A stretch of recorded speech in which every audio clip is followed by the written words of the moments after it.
Hello my dear student. मैं आज आपके सामने एक बहुत महत्वपूर्ण विषय लेकर आया हूँ और जो मेरा विषय है वो है हमारे संविधान की जो प्रस्तावना है, जो प्रियम्बल है। और तो आज हम बात करेंगे कि प्रियम्बल क्या है, उसकी क्या महत्वपूर्ण है, उसके बारे में आज हम बात करेंगे। तो अगर हम उसकी प्रस्तावना की पहले बात करें, जो प्रियम्बल है वो किस देश ने लागू किया था। पहले अगर हम बात करें, विश्व में पहले जो प्रियम्बल है वो यूज किया था अमेरिकन कॉन्स्टिट्यूशन में।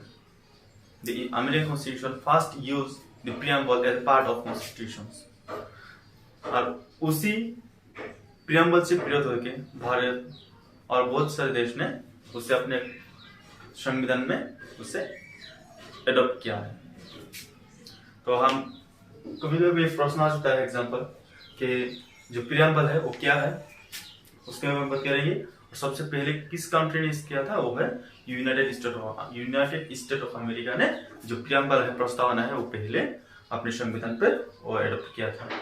अगर हम बात करें प्रियम्बल क्या है, उसके बारे में हर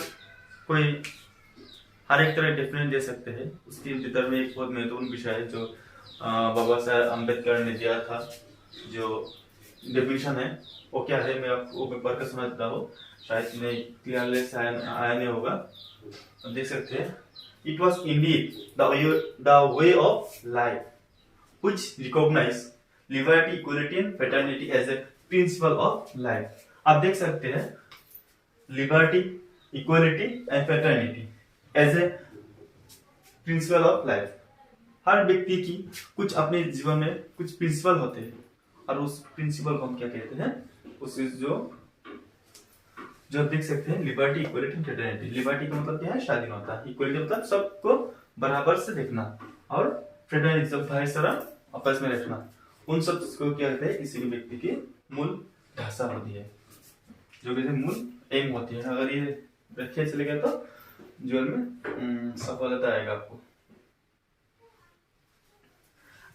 और उसके बाद देख सकते हैं, way of life and which cannot be divorced from each another। आप उन चीज को लिबर्टी, इक्वलिटी, फ्रेटर्निटी को कभी इससे अलग नहीं कर सकते। And liberty can not be divorce from equality and equality can not be divorce from liberty. जब preamble as a part adopt किया गया था कॉन्स्टिट्यूशन में, जो इंडियन कॉन्स्टिट्यूशन है, तब बाबा साहेब अम्बेडकर ने ये डेफिनेशन दिया था प्रियम्बल क्या है। और अधिकतर लोग जो ज्ञानी लोग हैं वो डिफिनेशन देते हैं। जैसे कि मैं आपको नाम बता दो, जो नाम है एन पालखी वाला, जो उसने डिफिनेशन दिया था, हर किसी का कुछ आइडेंटिटी होता है। उस आइडेंटिटी को क्या कहते हैं, हर किसी की कुछ आइडेंटिटी होता है।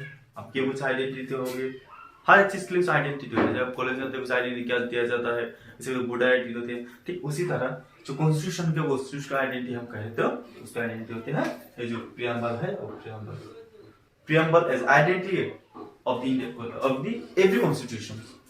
अब किसी भी कॉन्स्टिट्यूशन की कुछ, अब किसी भी देश की कॉन्स्टिट्यूशन की जो प्रियम्बल है, अब आप जानेंगे तो आप एज इट इज इमेजिन कर सकते हैं कि उसके देश में जो संविधान है उसकी भाषा क्या है और किस तरह की है देश।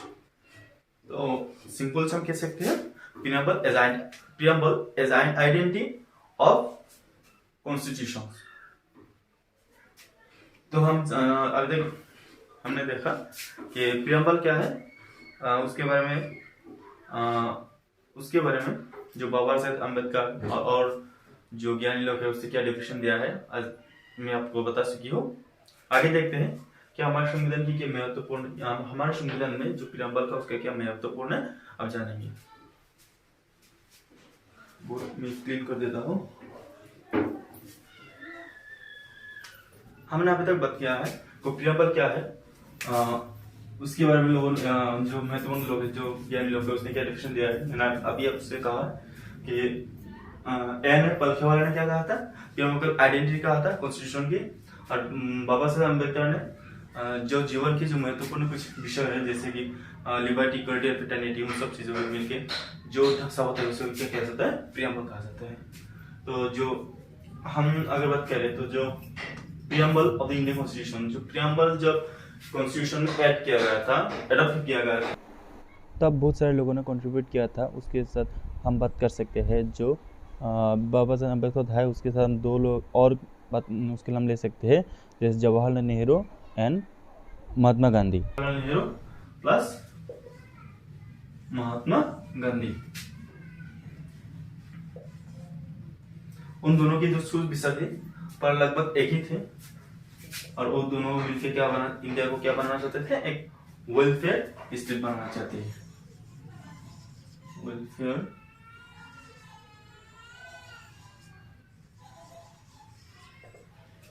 दोनों मिलकर इंडिया को एक वेलफेयर स्टेट बनाना चाहते थे, और इसीलिए जो प्रियम्बल है वो ऐड किया गया था कॉन्स्टिट्यूशन में। अगर हम कॉन्स्टिट्यूशन की बात करें तो आप देख सकते हैं, स्क्रीन में मैं दे दूंगा, जो हमारे जो with the people of India having solemnly resolved to constitute India into a sovereign, socialist, secular, democratic and republic, and to secure all its citizens। तो जो हमारा संविधान है उसमें क्या कहा है, कुछ महत्वपूर्ण शब्द है जो मैं इधर देख सकते हैं। फर्स्ट है सोवरेन,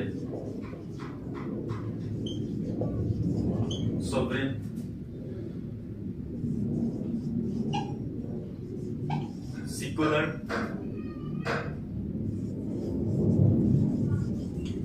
सोशलिस्ट,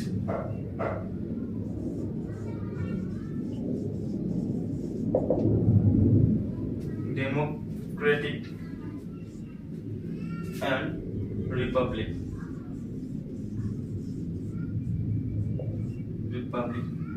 ये जो 5 शब्द है बहुत महत्वपूर्ण भूमिका निभाती है हमारे संविधान में। Sovereign, secular, socialist, democratic and Republic. Sovereign, socialist, democratic, Republic and secular. अगर हम बात करें तो पहले जो हमारा जब संविधान सभा ने जब इसे अडॉप्ट किया गया था 26 नवंबर 1949 में, तब उसमें जो सेकुलर वर्ड है वो नहीं था। ये दो शब्द है, सेकुलर एंड सोशलिस्ट, ये 2 शब्द तब नहीं था।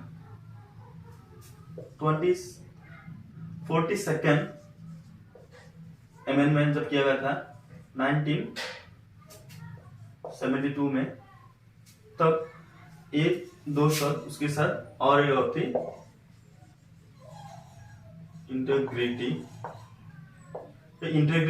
सेकुलर एंड सोशलिस्ट, 1976 में एडॉप्ट किया गया था। तो अगर हम उन सब शब्द की मीनिंग जानना चाहते हैं तो सरल शब्द से कहेंगे सॉवरेन मतलब स्वाधीन।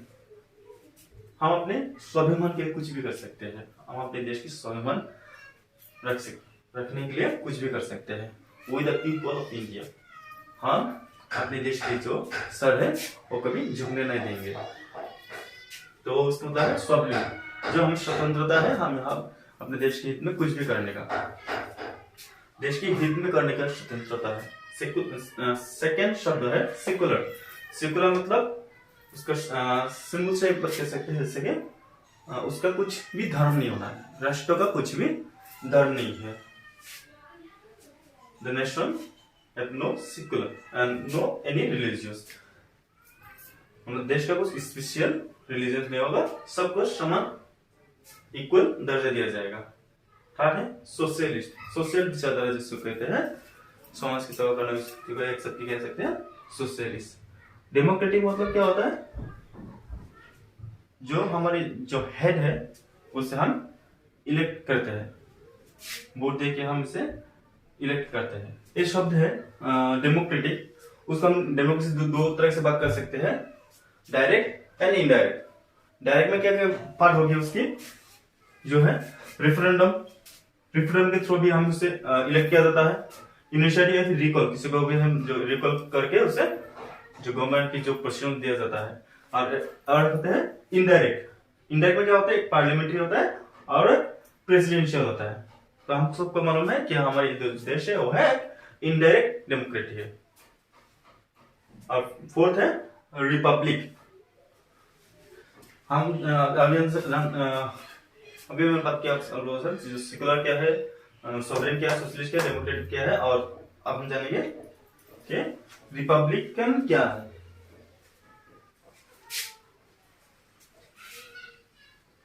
रिपब्लिक को हम इससे जान सकते हैं जैसे कि रियल हेड ऑफ रियल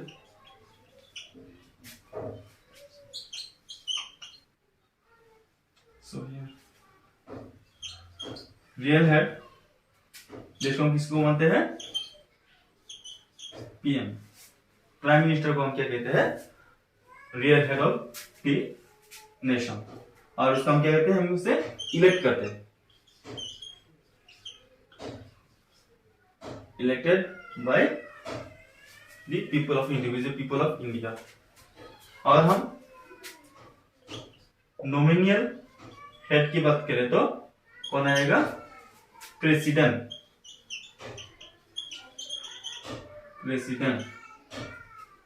और उसकी तरह ठीक उसी तरह हम रियल हेड, हम स्टेप की बात करें, रियल हेड ऑफ स्टेट की बात करें, उसको क्या उसी को हम क्या कहते हैं, इलेक्ट करते हैं। तो लगभग क्या हुआ, रिपब्लिकन जो रिपब्लिक, उसका मतलब सिंपल से कह सकते हैं, जो हम जो देश के जो सर्वश्रेष्ठ जो हेड होता है उसे हम देशवासी मिलकर उसे हम इलेक्ट करते हैं, हम उसे सिलेक्ट करके उसे भेजते हैं देश को चलाने के लिए। तो अब हम ये जो 5 शब्द है उसको हमने अभी जाना, उसकी क्या महत्वपूर्ण है, वो कहां से आया, क्या हुआ, उसका मीनिंग क्या है। अभी हम लास्ट में जानेंगे। आशा करता हूँ आपने अभी तक कुछ भी अगर उससे सीखा है तो प्लीज लाइक कीजिएगा मेरे वीडियो को। ये मेरा शायद 3rd वीडियो होगा। अगर कुछ भी सीखे है तो ये लास्ट जो लास्ट एक पॉइंट है जो आप सबके माइंड में हमेशा आता होगा कि हम जो हमारी जो प्रियम्बल है, क्या उसे हम अमेंड कर सकते हैं, क्या उसे बदलाया जा सकता है, उसके ऊपर हमेशा प्रश्न उठता है। और इसी के ऊपर 2 केस है, एक है भरोबरा यूनियन की केस और है शबनंद Bharati base state of Kerala. उन दोनों केस की बारे में हम जानेंगे। तो आशा करता हूँ आपको वो जो डाउट है कि हम प्रियम्बल को हम बाकी और आर्टिकल की तरह उसे क्या अमेंड किया जा सकता है, बदलाया जा सकता है, अब जानेंगे। जो भरोबरा यूनियन की जो केस था, तब जो हाई कोर्ट है, सुप्रीम कोर्ट है, उसने राय दिया था कि हम जो प्रियम्बल है उसे हम चेंज नहीं कर सकते। जो आर्टिकल 368 है उसके तहत हम क्या कहा था कि हम प्रियम्बल को हम अमेंड नहीं कर सकते। मतलब सिंपल से कह सकते हैं, प्रियम्बल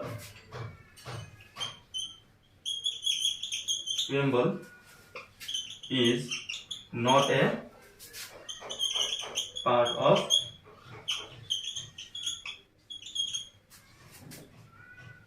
constitution। प्रियम्बल क्या गया था, is not a part of a part constitution। तो प्रियम्बल एक कॉन्स्टिट्यूशन का पार्ट नहीं है और हम उसे we cannot amend it, हम उसे कभी अमेंड नहीं कर सकते। वो कहा गया था जो बरबर केस था तब। बट जब Kesavananda Bharati base state of Kerala का जो केस सुप्रीम कोर्ट के सामने आया था, तब उसमें राय क्या दिया गया था कि जो आर्टिकल 368 है उसके तहत क्या कहा गया था, preamble is a part of constitution. Preamble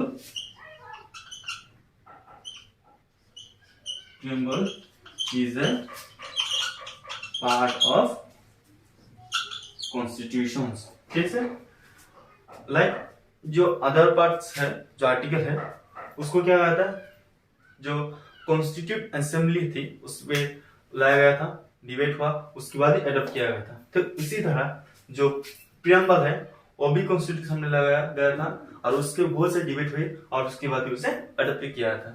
तो बाकी तो इससे क्या क्लियर है कि बाकी पार्ट की तरह जो प्रियम्बल है वो भी अमेंड किया जा सकता है, बट वन कंडीशन कि हम जो प्रियम्बल का जो नेचर है, बाबा कॉन्स्टिट्यूशन जो नेचर है, हम कभी उससे उसके साथ छेड़छाड़ नहीं कर सकते, हम उसे बदल नहीं सकते।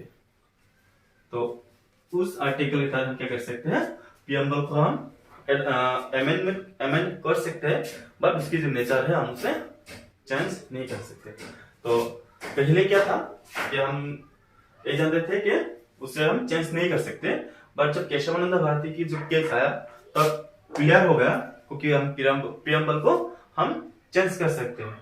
और उसी की तरफ 1976 तो हमने 2 शब्द एडॉप्ट किया गया, 3 शब्द, 3 वर्ड्स है, सोशलिस्ट, सेकुलर एंड इंटीग्रिटी, और 3 शब्द है वो ऐड किया गया था। तो इसके हम कह सकते हैं कि हम उसे अमेंड कर सकते हैं, बस नेचर जो है चेंज नहीं करते। पहले जो शब्द था उसके क्या था, सेकुलर था, डेमोक्रेटिक था और एक रिपब्लिक थी। तो 3 जो शब्द है उसका मोटो क्या थी, डेमोक्रेटिक, और जो हम एक्स्ट्रा से ऐड किया है वो थी सेकुलर, इंटीग्रिटी एंड सोशलिस्ट। ये कुल मिला के अब जो वहां पे हो गया है 6 वर्ड। तो 6 वर्ड से ये सेकुलर है। भारतीय जो संविधान है उसकी हर अधिकतर पार्ट में हम देखा गया है कि जो संविधान है, जो इंडिया की जो कॉन्स्टिट्यूशन है वो है सेकुलर ही है। पर उसी चीज को जो 1976 अमेंडमेंट किया गया था, 42nd अमेंडमेंट किया गया था, तब उसे ऐड किया गया था। तो वो तो पहले ही था संविधान में, जस्ट एक पार्ट ऑफ जो एक सरल भाषा से लेके प्रियम्बल में लेके आगे ऐड कर दिया।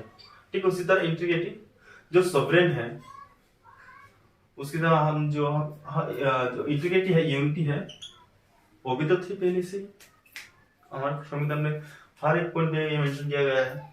हम उसी के तहत तो हम अपने राज्य को जो भाग किया गया है, जैसे कि असम, बिहार, केरला, दिल्ली, हर एक राज्य की कुछ स्पेशल लैंग्वेज है, उसी लैंग्वेज के आधार पर ही उसे हम भाग किया गया। हम जो हमारे देश की जो यूनिटी है, उस यूनिटी को हम बरकरार रखने के लिए हम हर एक कल्चर को, हम हर एक धर्म को फुल इक्वली देना पड़ेगा, फुल महत्व देना पड़ेगा। हम किसी को कम या ज्यादा नहीं दे सकते। इसके कारण हम जो यूनिटी इंटीग्रिटी है उसको हम एक धर्म के आधार पर नहीं, उसे हम अपनी भाषा के आधार पर उसे हम भाग किया था। सेकंड सोशलिस्ट जो विचारधारा है वो तो अच्छा है सोशलिस्ट के लिए, एक डेमोक्रेटिक देश के लिए सोशलिस्ट विचारधारा एक अच्छा ही सोल्यूशन है। अब ज्यादा भी अच्छा नहीं, ज्यादा हो जाए तो भी अच्छा नहीं, मीडियम रहे तो भी अच्छा है। तो वो जो शब्द है वो शब्द पहले ही हमारे संविधान में था। एक वेलफेयर स्टेट बनाने के लिए सोशलिस्ट विचारधारा बहुत इंपॉर्टेंट है, क्योंकि हमारे देश में जो इंडिया है डेवलपिंग कंट्री, उससे उस कंट्री के लिए, डेवलपिंग कंट्री के लिए सोशलिस्ट स्कीम ले आना बहुत जरूरी होता है। तो हम अभी हम जो सीखा वो थे कि हम प्रियम्बल को हम अमेंड कर सकते हैं कि नहीं, यस कर सकते हैं, बट उसकी नेचर है, हम उस नेचर के साथ हम छेड़छाड़ नहीं कर सकते। आशा करता हूँ आपने कुछ सीखा इस वीडियो में। अगर आपने कुछ सीखा इस वीडियो में तो प्लीज हमारे जो चैनल है उसे आप सब्सक्राइब कीजिएगा, और ऐसे कुछ इंफॉर्मेटिव वीडियो आगे पाने के लिए आप जो साइड में दिया गया है बेल आइकन, उसे भी आप प्रेस कर लीजिएगा। Thank you for watching.